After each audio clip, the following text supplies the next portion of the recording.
before we dive into the depths of darkness in this chilling tale.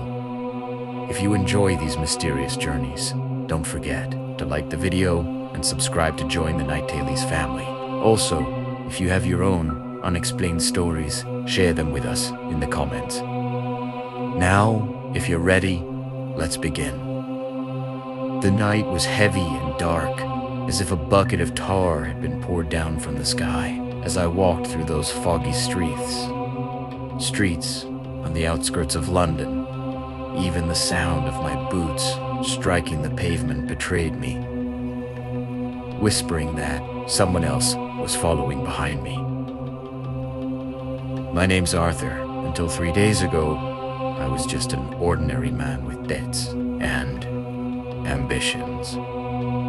Now, with the throbbing pain of the deep wound in my palm, I trembled with the awareness that I had left my humanity on a table. When I arrived at Samuel's door, I hesitated. The door creaked open before I even touched it, as if the house itself wanted to pull me inside. The interior was filled with a heavy smell of dampness and burnt flesh. Samuel sat at the table, one eye white and lifeless like a piece of marble, the other pitch black, as if watching the depths of hell. In front of him lay a freshly severed lamb's head, its skin still twitching. "You came," said Samuel. His voice was like two dry bones scraping against each other. "For inheritance, power, Eliza. Are you ready? To give not your soul, but your blood and your truth." I didn't answer.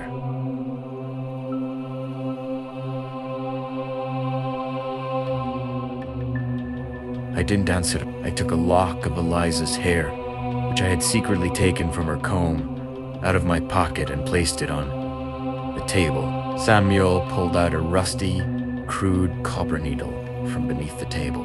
In one swift motion, he grabbed my left palm. By the time I felt the pain, the needle had already pierced my flesh, passing through the center of my palm and into the eye socket of the lamb's head on the table, until this needle rusts and rots away. "The world will be laid beneath your feet, Arthur," he growled. "But when the needle dot merges with flesh, the victim's scream will become your song." At that moment, all the candles in the room went out at once. Dot in the darkness, I heard something laughing. No, this was not a human laugh. It was like the rasping cackle of a being whose throat had been slit from end to end. Samuel's white. I glowed in the darkness when I tore my hand free from the needle and rushed outside. I saw a dark pitch-black liquid seeping out from the windows of the house I had left behind. When I arrived home, Eliza was asleep. As I lay beside her, the temperature of the room suddenly dropped. My breath turned to vapor in the air. Eliza began, murmuring in her sleep. I brought my ear closer to her lips. She was not speaking in her own language. In a guttural, muffled voice, as if her mouth were filled with soil, she kept repeating the same thing. Bade retro, ad me weini. When I pulled the blanket off her, I was struck with horror. On her white nightgown, right over her heart, the tip of the same copper needle I had seen on Samuel's table was protruding outward from her skin, but there was no blood. Only the skin around the needle had turned purple, stretched as if something inside was pushing it outward.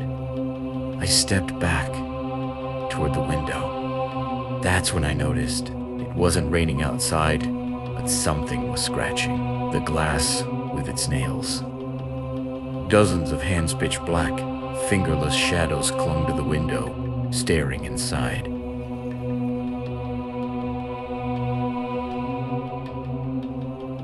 Elisa suddenly sat upright in bed.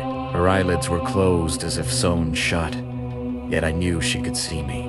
"Arthur," she said, her voice forked and echoing like multiple people speaking at once. "Thank you for opening the dock door for us."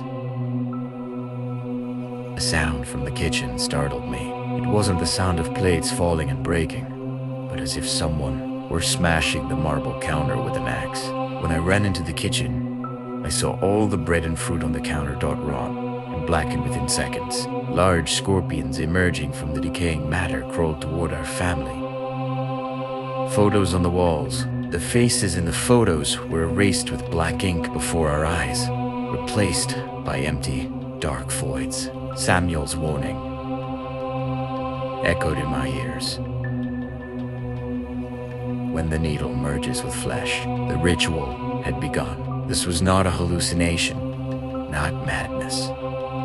That this was the physical seepage of the darkness I had invited into my world. And from the very first night, my home was no longer a shelter, but the entrance to a graveyard. By morning, a night that felt like a century had passed. Arthur watched Eliza standing upright in the middle of the bed like a marble statue unable to breathe. Her eyelids were still shut, as if sewn, but her lips were slightly parted. A thick black liquid dot seeped from them, trailing down her chin and staining her white nightgown. "Eliza, can you hear me?" Arthur whispered, his voice trembling. Eliza's head turned toward him with a sharp crack, far faster than any human neck should allow. "Arthur," she said, but it wasn't her voice. It sounded like a chorus of thousands whispering from the depths of a well. "The needle is very cold, Arthur. Inside. It walks over my heart." Panicking, Arthur ran to the kitchen. He wanted a glass of water, but when he turned on the faucet, what flowed out was not water, but thick, warm blood. The sink filled instantly. As he stepped back, the cabinet doors began slamming open and shut all at once. Boom! Boom! It was as if invisible hands were begging to escape. "Enough," Arthur shouted. "Samuel, stop this." At that momente, crack echoed from the full-length mirror in the hallway. When Arthur rushed there, he saw Samuel's milky white appearing at the center of the mirror. Thought the glass wasn't breaking it, was turning into liquid. Samuel's face pushed forward from within like a mask. You can it?" "Stop it, Arthur," said the reflection, once fed with blood. "The ritual no longer serves you, but Eliza is no longer a woman, she is a door. And what comes through that door doesn't want your inheritance. It wants your marrow. There must be a way to undo this. I'll give you anything." Samuel's reflection let out a sinister laugh. "Go to the old well in your garden. Throw in a lock of Eliza's hair and the silver ring on your finger. But do not look down. Arthur, if you do, what you see will be your end." Without waiting, Arthur ran outside. The sky was still a strange, purplish black. The stones sealing the old well had been pushed aside from within. Scratching sounds rose from its depths. He pulled out Eliza's hair and the family ring, stepping closer. Just as he was about to drop them, a cold hand touched his shoulder. "Arthur, don't," said a voice. Dottie turned. It was Elisa, but unrecognizable. Her skin was cracking, revealing copper needle tips beneath. Dot blood seeped from her closed eyes. "If you throw them in, you'll lose me completely," she sobbed. "Samuel is lying." Arthur hesitated. Her voice was real, but beneath her skin, something twisted unnaturally. "You're not Eliza," he shouted, dropping the items. A scream erupted from the well-inhuman, unbearable. Black vapor rose. The ground swallowed Arthur's legs. Ignoring Samuel's warning, Arthur looked down. His reflection stared back, sewing its own throat shut with D. Same rusty needle, and then thousands of white eyes rose from the water. "You saw," whispered Eliza's voice. "Now you are one of them." Arthur tried to run back toward the house, but the door was no longer there. The windows had opened like mouths, and the furniture inside had turned into piles of bones. Eliza stood in the middle of the garden, staring up at the sky. her mouth opened to an impossible width, and from it burst not one, but dozens of birds, their wings torn off, and their gaunt bodies covered in blood. Arthur collapsed to his knees. The small needle hole in his palm had now turned into a massive wound. And from inside that wound, just as Samuel had said, rusted copper wires began to emerge. The ritual was not only transforming Eliza, it was turning Arthur's own body into a prison. "Samuel," he shouted one last time. From afar, carried by the howling wind, came Samuel's reply. The promise was given. The blood was spilled. The door is sealed. There is no longer leaving, nor staying. Only an eternal ache. When Arthur buried his face in his hands, he realized his fingers were no longer flesh, but cold, rusted metal. Madness had not knocked on the door it had already entered, placing its cursed sigils into every corner of his mind. As Arthur crawled from the cursed well toward the house, he heard his bones creaking like rusted metal scraping against itself with every movement. Pain was no longer a sensation, it was a presence, burning through his veins like acid. When he dragged himself inside, he realized the air was no longer oxygen, but filled with the stench of rot flesh and incense. "Elisa! Elisa!" He tried to shout, but only a metallic rasp escaped his throat. He could no longer recognize his own voice. His gaze fell upon the full-length mirror in the hallway. He froze. He didn't want to look, but his eyelids were held open by invisible strings. The reflection staring back was no longer human, but a flayed corpse, wrapped in copper wires. The small hole in his palm had grown into a black fissure running up his arm. From wheaten it, sharpened bone fragments were pushing outward. Something was tearing his flesh from the inside. "Welcome, Arthur," said a voice. It came from the kitchen table.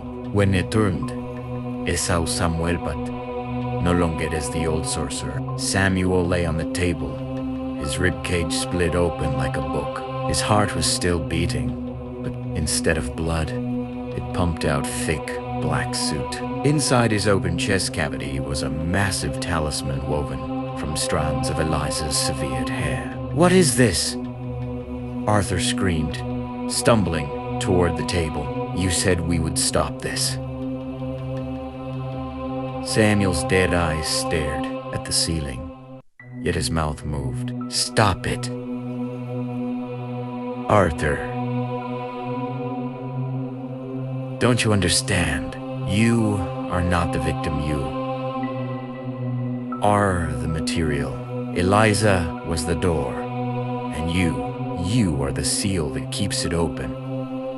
At that moment, Elisa descended from the ceiling. Like a spider, her joints twisted backward. Her mouth had torn open at the seams, and with every breath, rusted nails spilled from her throat. "Arthur," she moaned, "I'm so hungry. The thing inside me, it's very hungry." Her stomach split open with a horrific sound. Not a baby butt. Something else emerged. Black, hairy limbs, too many joints, resembling human fingers, shot outward and wrapped around Arthur's throat. "You are not Eliza." "Arthur," gasped it. "The needle has rusted." "Arthur," Elisa said, now in Samuel's voice. "Now it's time for flesh to become metal, and for your soul to return to the soil."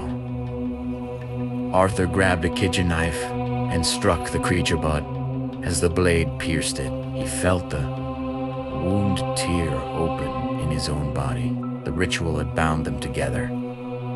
Every injury dealt to it returned to him twofold. "Please," Arthur groaned, collapsing.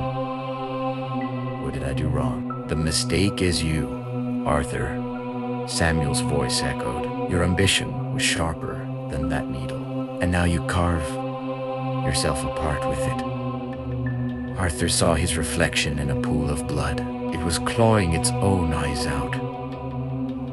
In reality, a burning liquid began to flow from his own eyes, not blood, but something heavy and molten like lead. Suddenly, the walls of the house began to collapse inward, not bricks, but bones bursting through. The house was turning into a massive mouth, ready to devour him. I have to get out, he thought, but his legs were no longer his.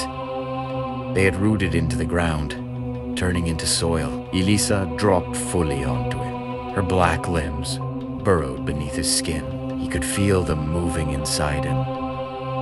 "Look," she said, pointing to his palm. From the wound, something small was emerging, a fetus-like head. But it was no human child. "Eat," added Samuels. White eye and a mouth filled with tiny rusted needles. "This is your inheritance, Arthur," Samuel whispered. "The darkness you fed with your own blood."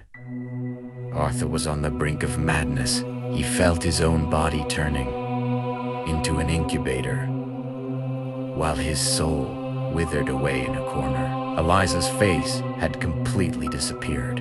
In its place was a swirling black vortex, and Arthur was being pulled into it toward his own end.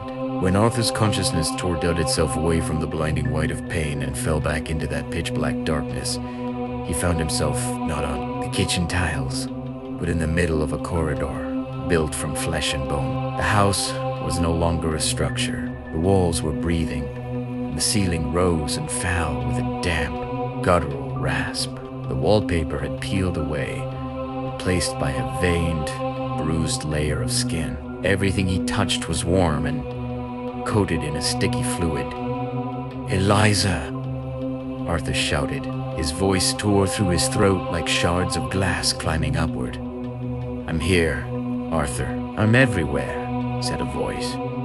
It came from within the walls.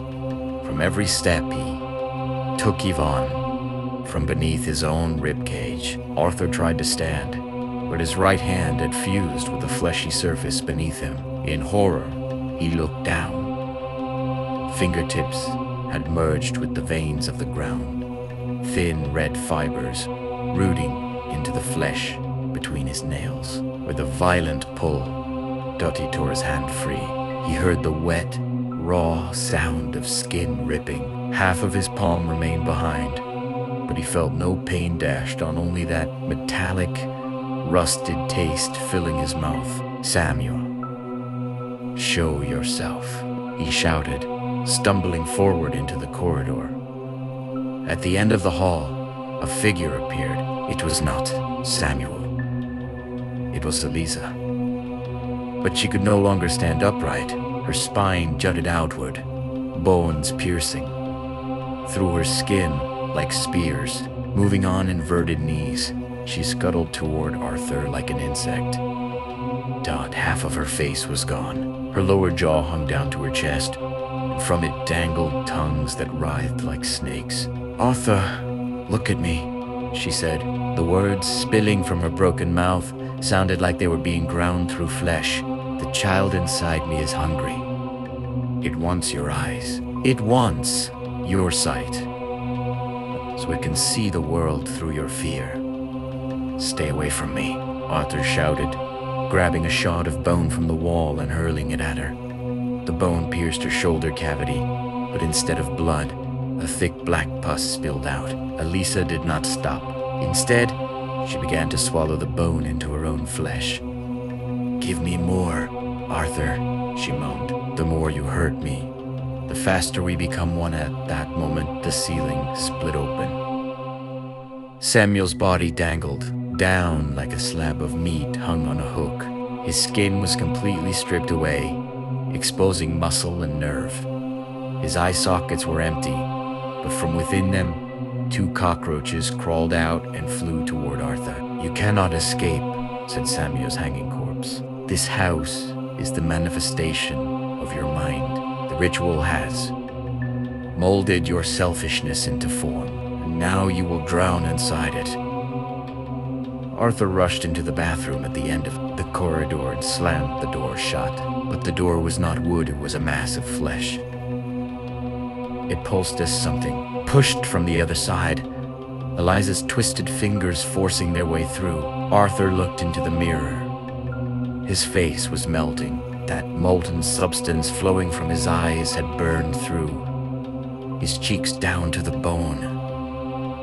No, no, no, he muttered. He grabbed onto the sink butt. It opened like a mouth. From inside it, thousands of rusted copper needles shot outward, embedding into his face, his arms, his chest, with every needle that pierced him. Samuel's laughter echoed in his ears. Each needle was one of your lies, Arthur. Each needle was a cry. Arthur collapsed as the bathroom floor softened and began to swallow him. It was like sinking into a living swamp. Elisa burst through the door and dropped onto him.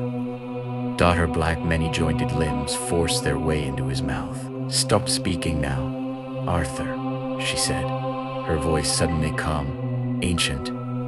"Words are over. Now there is only the scream of flesh." The cold appendages slid down his throat, reaching his lungs. He could not breathe, but he could not die either. The ritual would not allow it. Eliza's abdomen split open again, and the creature climbed onto Arthur's chest. It tore through his skin like paper and buried itself between his ribs. "Now," Samuel's voice echoed across the tiled walls. "The seal is complete. Arthur, now you are the house, the victim, and the executioner." The last thing Arthur saw before losing consciousness was his own hands turning into Dotla's hand. In the mirror, that creature, wearing his face like a mask, smiling at him. Arthur's consciousness drifted behind a thick fog, yet the pain remained fresh like a red-hot iron tearing through it. His eyelids had long since melted and fused into his cheekbones. To look was no longer a choice, but a sentence. The bathroom floor was no longer marble, but a pulsating mass of flesh, and Arthur was embedded at its center, like a tumor. "Arthur," the house groaned. Yes, the house itself was speaking now. The creaking beams had not turned into sobs, and the thick liquid flowing through the pipes had become a guttural growl. "Make more space for us, Arthur. Let your bones be our pillars, your veins, our plumbing." Samuel's flayed body swung down from the ceiling like a pendulum, stopping inches from Arthur's face. From his hollow eye sockets, small, translucent maggots poured out and crawled into Arthur's open wounds. "Look!" Samuel screamed. "Do you see it, Arthur? Eliza is no longer a woman, she is the womb of this house, and you are the endless agony inside that womb." At that moment, Eliza peeled herself off the wall like a parasite. Her body no longer resembled anything human. Dozens of arms and legs twisted together, stitched with rusted wires into a grotesque mass of flesh. The massive wound in her abdomen glowed like the mouth of a furnace. As she crawled toward Arthur, rusted needles spilled from her mouth, scattering across the floor with sharp metallic clinks. "Arthur, let us become one," she whispered. Her voice sounded like the final breath of thousands dying at once. The black, multi-jointed limbs burst from her abdomen and wrapped around Arthur's ribs. Crack. Crack.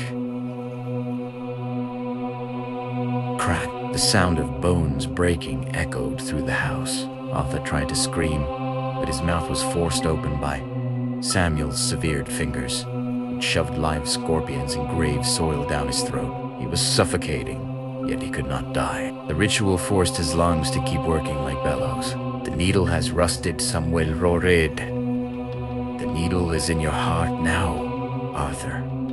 Feel it." From the center of Arthur's chest, the tip of the massive copper needle burst outward, tearing through his flesh. It was no Longer shining now, it was covered in decayed tissue and green corrosion. As the needle pushed outward, his internal organs followed, dragged along as if tied to it. His intestines spilled onto the ground, and Eliza devoured them greedily with her many mouths. More pain, Eliza shrieked. The purer the pain, the stronger the seal. Suddenly, all the walls of the house exploded outward. But outside was no longer London. It was a dot-void dash where the sky burned blood red, and the ground was made of screaming human heads. The house floated within it like a vessel of flesh. Arthur's hands were gone, replaced by rusted chains and bone hooks. With those hooks, he began to peel his own skin away. He didn't know why. His will no longer belonged to him. He was enslaved to that white eye of Samuel. As he tore away his skin, black smoke rose from beneath it, forming new rooms, new corridors of torment within the house. Look, Arthur. Samuel's voice echoed from everywhere now, from the foundations themselves. This is your inheritance. You built your own hell with your own hands. Every needle, every stitch you will burn here, with Eliza forever.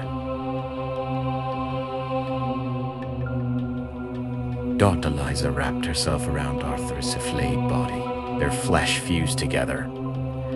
Skin merged into skin, nerves tangled with nerves. There was no longer Arthur, no longer Eliza only, a singular pulsating mass of agony at the center of the house. Sixen, a voice echoed through the void. The final image, reflected in the mirror, was that creature wearing Arthur's face, completely, staring into the blood-red sky with a silent smile. Arthur was now a prisoner inside his own body. His eyes were closed, but he could see. His tongue was gone, but he could scream. The copper needle had fully rotted away, and that decay had spread into every fragment of his soul. The door of the house slammed shut with a thunderous boom. The seal had been placed from the inside, and behind that door remained only endless darkness, the sound of an unceasing sewing machine, and the grinding of bones against each other. The justice of Sixen had been fulfilled. Kalondat, there was no death. There was no salvation, only an eternal, rusted, bleeding ache.